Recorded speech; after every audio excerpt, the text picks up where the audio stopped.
to pray for you. Lintik, hindi ka naman interesado sa Pilipinas, bakit ka tumakbo? Bakit ka tumakbo? Sorry, aso yun.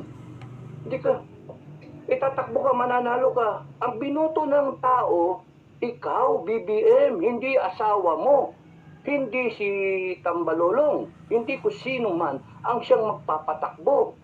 Ikaw ang binoto ng tao, sa iyo binigay yung 31 million na yon, yung mandato, yung mandate, sa iyo binigay.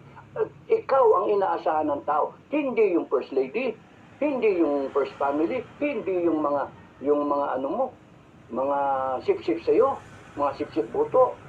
Hindi si Tambalolong. Kasi kung gano'n na rin lang, di sana si Tambalolong na ginawa namin presidente. Ano ba yung unity team? BBM, Sara. BBM, Duterte. BBM, Sara. Yun yung binoto ng tao. Tapos ang